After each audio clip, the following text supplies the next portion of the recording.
Hello दोस्तों, नमस्कार। आप सभी का स्वागत है तनिष्का क्लासेस। आज हम चर्चा करेंगे 70th बीपीएससी प्रिपरेशन की। ओके, और इसमें हमने स्टार्ट किया है भारतीय राज्य व्यवस्था। ओके, यहाँ हम बीपीएससी की वो सारी नोट्स और जो भी क्लासेज है जो बीपीएससी 70th के लिए इम्पोर्टेंट पॉइंट्स होंगे, उन सभी चीज़ों का हम यहाँ पर डिस्कशन करेंगे। देखो बच्चों, पढ़ना तो बहुत होता है, बट क्या पढ़ना है, कितना पढ़ना है, ओके, ये बहुत ज़रूरी है किसी भी एग्ज़ाम में सफल होने के लिए। तो आज इसी बीच में आप सभी के लिए कुछ इंपॉर्टेंट पॉइंट्स देखिए बच्चों। कुछ डाटा ऐसे होते हैं जो हम पढ़ते भी हैं और नहीं भी पढ़ते हैं, कुछ हम छोड़ भी देते हैं।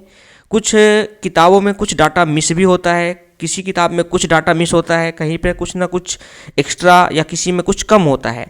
लेकिन बीपीएससी के एग्ज़ाम को देखते हुए, जो बीपीएससी एग्ज़ाम पूछती है उसके तहत देखते हुए अगर हम बात करें, तो जो भी इस नोट्स में है वो आपके अप्रॉक्स बीपीएससी प्री के लिए, तो मैं बता रहा हूँ कि अप्रॉक्स आपका 80% टू 85% सफिशिएंट होगा अगर आप मेरे इस सारे वीडियो को देखते हैं। ओके, तो भारतीय राज्य व्यवस्था जो है वो अपनी पहली क्लास है, और पहली क्लास में हम देखेंगे कि भारतीय राज्य व्यवस्था का जो प्रश्न है वो कैसे बनता है, कहाँ से हमारे प्रश्न आते हैं, क्या हो सकता है, उन सभी चीज़ों का हम डिस्कशन करेंगे। देखिए बच्चों, स्टार्ट करते हैं। और आज का है भारतीय राज्य व्यवस्था। ओके, तो भारतीय राज्य व्यवस्था का परिचय देखते हैं कि ये होता क्या है। देखिए बच्चों, राज्य है, वैसे जो राज्य होते हैं उनका प्रयोग तो हम एक्चुअली क्या करते हैं, जो भी प्रदेश होते हैं जैसे बिहार है, उत्तर प्रदेश है, तमिलनाडु है, जो भी हमारे स्टेट्स हैं, ओके, गोवा है, चेन्नई है, दिल्ली है, उत्तर प्रदेश, मध्य प्रदेश, झारखंड, राजस्थान, ऐसे बहुत सारे जो देश हैं हम उनके लिए राज्य का एक्चुअल में नाम लेते हैं, उनके लिए सूचित करते हैं राज्य को। बट अगर वास्तविक देखा जाए तो इसका अर्थ किसी प्रांत से ना होकर, यानी किसी राज्य से ना होकर, किसी समाज की राजनीतिक संरचना से होती है। यानी आगे से ध्यान रखना बच्चों कि अगर हम पॉलिटिक्स की बात कर रहे हैं यहाँ पे अगर हम, तो राजनीतिक विज्ञान अलग होता है और राज्य व्यवस्था अलग होता है। राज्य वैसे तो उत्तर प्रदेश, तमिलनाडु, बिहार हम लिखते हैं, बोलते हैं, बट अगर हम बात करें वास्तविक में, तो ये किसी प्रांत का नाम नहीं है, ये किसी समाज की राजनीतिक संरचना है। ओके, ये एक अमूर्त अवधारणा है। अमूर्त का मतलब है केवल इसको समझा जा सकता है, इसको देखा नहीं जा सकता। उदाहरण के लिए अगर मैं बात करूं तो भारत की जो सरकार और संसद या न्यायपालिका, राज्यों की जो सरकारें हैं या नौकरशाही से जुड़े जो भी सभी अधिकारी होंगे, जैसे आईएएस है, आईपीएस है, जो भी है कार्यपालिका में या न्यायपालिका में जो भी अधिकारी है, इन सब का समग्र संरचना ही राज्य कहलाती है। यानी किसी भी राज्य में अगर हम बात करें भारत की, तो भारत में सरकार है, संसद है, सरकार है, संसद है, न्यायपालिका है, राज्यों की सरकारें हैं, नौकरशाही से जुड़े सभी अधिकारी, ये सारे समग्र संरचना ही राज्य कहलाती है। यानी किसी समाज की राजनीतिक संरचना ही क्या कहलाती है, राज्य कहलाती है। जैसे हमारा भारत एक तरह से समाज है, क्योंकि ऐसे बहुत सारे देश हैं। ओके, तो उसी देश के उपलक्ष्य में या उसी देश की अगर हम बात करें, तो वहाँ उस देश के रिस्पेक्ट में अपना एक भारत क्या है, एक समाज है। ओके, तो समाज की जो संरचना है, उसकी जो राजनीतिक संरचना है, उसी को क्या बोला जाता है, राज्य बोला जाता है। आई थिंक यहाँ तक आपको बात समझ में आ गया। अब बात करते हैं कि राज्य के तत्व क्या होते हैं। तो बच्चों, राज्य के 4 तत्व होते हैं। राज्य के 4 तत्व होते हैं। एक होते हैं भूभाग। भूभाग मतलब कि जो आपकी ज़मीन है वो। अब बताओ बच्चों, जो ज़मीन है उस पर कौन रहेगा, तो उस पर रहेगा जनसंख्या। यानी दूसरा भूभाग जो है वो है जनसंख्या। ओके, अब बताइए कि बच्चों इन जनसंख्या को कंट्रोल कौन करेगा, तो इन जनसंख्या को कंट्रोल करती है सरकार। और सरकार जो कंट्रोल करती है, तो इनके ऊपर ये भी कुछ ना कुछ नियम या किसी ना किसी दबाव में रहते हैं या नहीं रहते हैं। तो इसके बाद है संप्रभुता। ओके, तो ये 4 जो है ये राज्य के तत्व हैं। यानी किसी में भूभाग होना चाहिए, जनसंख्या होना चाहिए, सरकार होना चाहिए और संप्रभुता होना चाहिए। ओके यार, ओके, तो भूभाग क्या है, अगर हम बात करें तो भूभाग क्या है, तो भूभाग निश्चित भौगोलिक प्रदेश जिस पर सरकार अपनी राजनीतिक क्रियाएं करती है। यानी ऐसा कोई एरिया जिसको हम भाग कहते हैं, जो एरिया कहते हैं।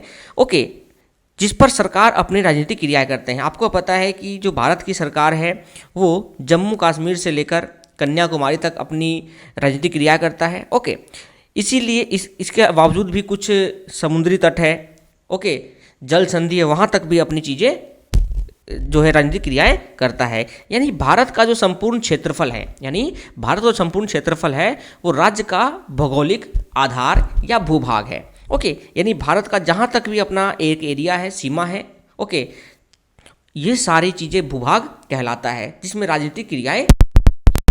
दूसरा आता है जनसंख्या। तो बच्चों जनसंख्या की बात करते हैं तो पॉपुलेशन, ओके, और अगर जिस राज्य की बात करते हैं तो एक शर्त है कि भूभाग पर निवास करने वाले जन समूह होना चाहिए। यानी जो हम बात करते हैं भूभाग की, उस पर एक उसका शर्त क्या है कि उस भूभाग पर निवास करने वाले कुछ जन समूह होना चाहिए, जिसको हम जनसंख्या कहते हैं। अब ऐसा जनसमूह क्यों होना चाहिए? क्योंकि जो राजनीतिक क्रियाएं भूभाग पर होगा उसको कौन फॉलो करेगा? तो उसकी राजनीतिक व्यवस्था के अनुसार संचालित हो, यानी जो जनसंख्या है उस राजनीति को पालन करे। ओके, यही जनसंख्या आपका दूसरा तत्व है। तीसरी बात है, ठीक है, हाँ एक बात और बताऊं बच्चों कि अगर जनसंख्या नहीं हो तो राज्य का, जो जनसंख्या नहीं हो तो राज्य का अर्थ बिल्कुल ही निरर्थक हो जाएगा।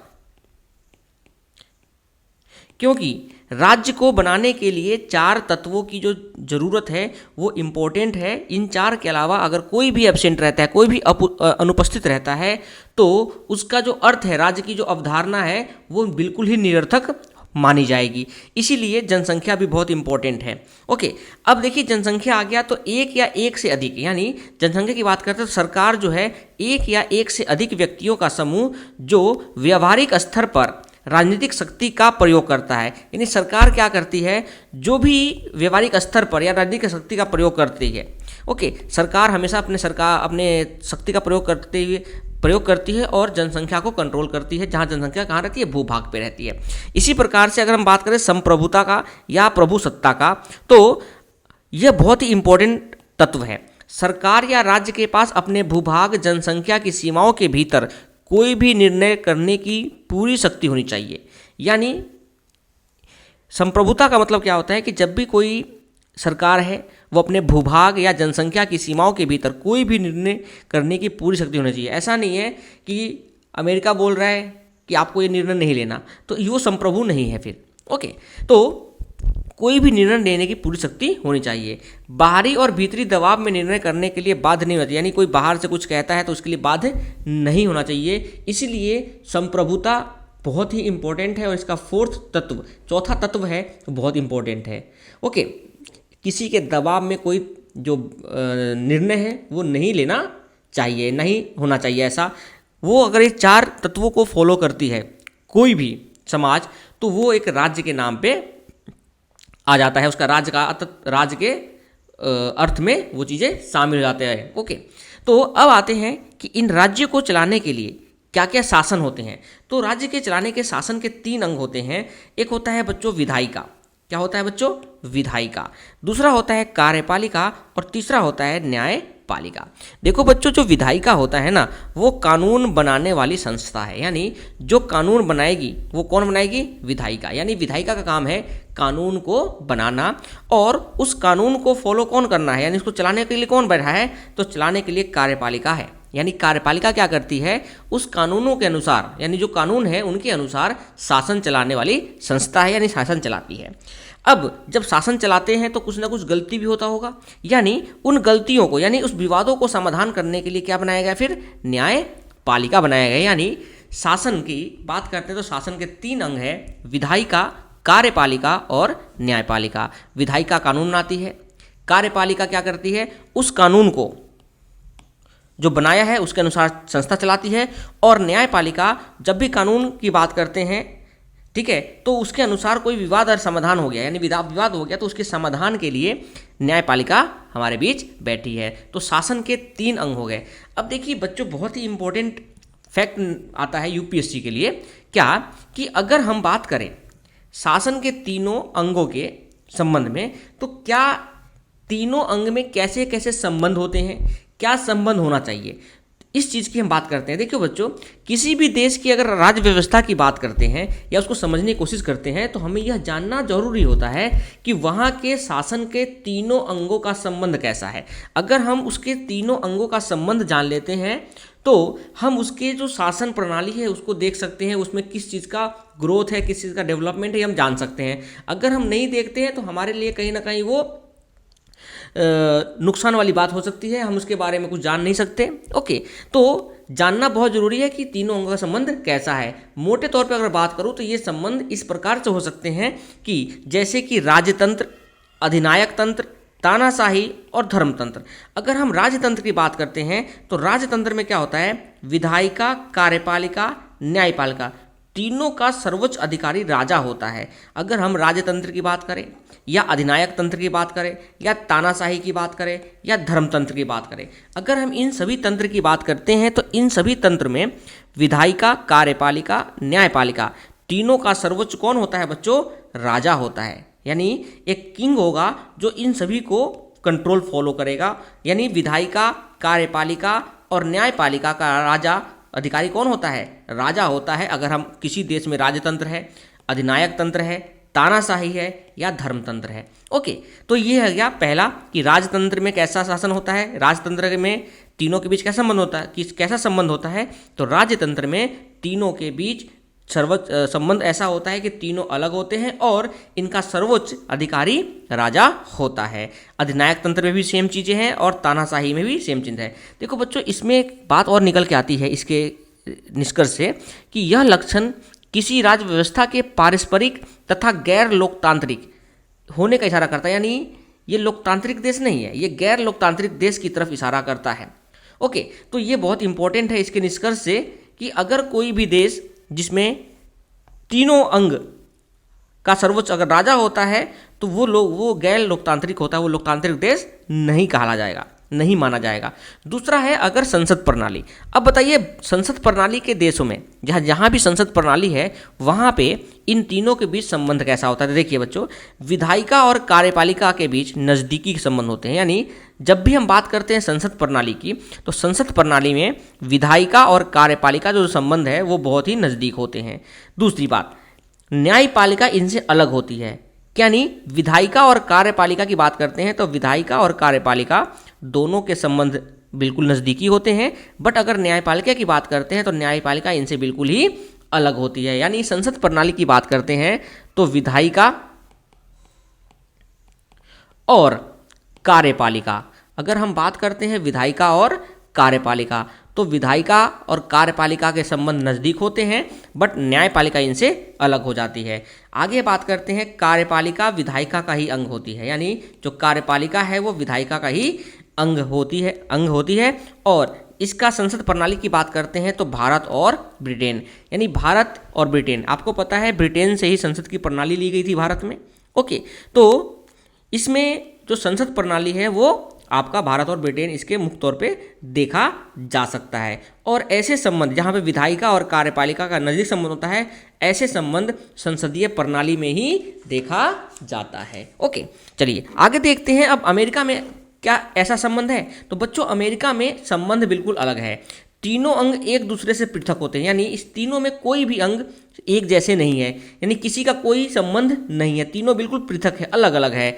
इसीलिए इसको कहा जाता है शक्तियों के पृथक्करण का सिद्धांत। बहुत इंपॉर्टेंट क्वेश्चन है, अगर कभी पेपर में आता है कि शक्तियों के पृथक्करण का सिद्धांत क्या है तो याद रखना, जहाँ पे तीनों अंग कार्यपालिका, विधायिका और न्यायपालिका तीनों का अगर एक दूसरे से पृथक होते हैं वो होता है शक्तियों के पृथक्करण का सिद्धांत। और ये ऐसा कहाँ पाया जाता है? ऐसा अमेरिका में पाया जाता है, यानी ऐसा संबंध अमेरिका में है, यानी जहाँ तीनों का संबंध पृथक है। ओके, यहाँ देखिए बच्चों कुछ और बातें हैं। राष्ट्रपति का चुनाव अगर अमेरिका की बात करें तो वहाँ पे जनसाधारण द्वारा निर्वाचित निर्वाचक गण के माध्यम से होता है। यानी जो निर्वाचित होते हैं निर्वाचक गण उनके माध्यम से होता है राष्ट्रपति का चुनाव। अगर हम विधायिका के दोनों सदनों के चुनाव की बात करें तो जनता अलग अलग तरीके से चुनाव करती है, यानी पहले सदन में कुछ और तरीके से करती है और दूसरे सदन में कुछ और अलग तरीके से चुनाव करती है। न्यायपालिका के अगर अधिकारी की बात करें, अगर न्यायपालिका में कोई अधिकारी लाना हो तो राष्ट्रपति द्वारा उनका चुनाव होता है, सिलेक्शन होता है, बट सीनेट का समर्थन की जरूरत होती है, यानी उनको सीनेट की समर्थन की जरूरत होता है। किसको? राष्ट्रपति को, अगर न्यायपालिका में अधिकारी को अगर वहाँ पे हायर करना हो, उनको लेना हो तो। ओके, इस प्रकार शासन के तीनों अंग एक दूसरे की शक्ति का निर्वहन करते हैं। इसके लिए संविधान में कई विशेष प्रावधान भी किए हैं। इसीलिए इस सिद्धांत को कहा जाता है नियंत्रण व संतुलन का सिद्धांत। तो नियंत्रण और संतुलन का सिद्धांत क्या है बच्चों? तो ध्यान रखना, ऐसे शासन जिसमें तीनों अंग एक दूसरे की शक्तियों का निर्वहन करती है। अगर कभी पेपर में आ जाता है नियंत्रण और संतुलन का सिद्धांत क्या है, तो याद रखना ऐसे शासन जहाँ पे तीनों अंग एक दूसरे की शक्तियों का निर्वहन करते हैं और इसके लिए संविधान में कई विशेष प्रावधान किए गए हैं, इसी को बोला जाता है नियंत्रण व संतुलन का सिद्धांत। ओके, अगर ये वीडियो आपको अच्छा लगा हो तो आप इसको शेयर करें, चैनल को सब्सक्राइब जरूर करें और डेली न्यू अपडेट्स पाने के लिए नोटिफिकेशन का जो बेल आइकॉन है उसको दबा लें। Thank you, have a nice day.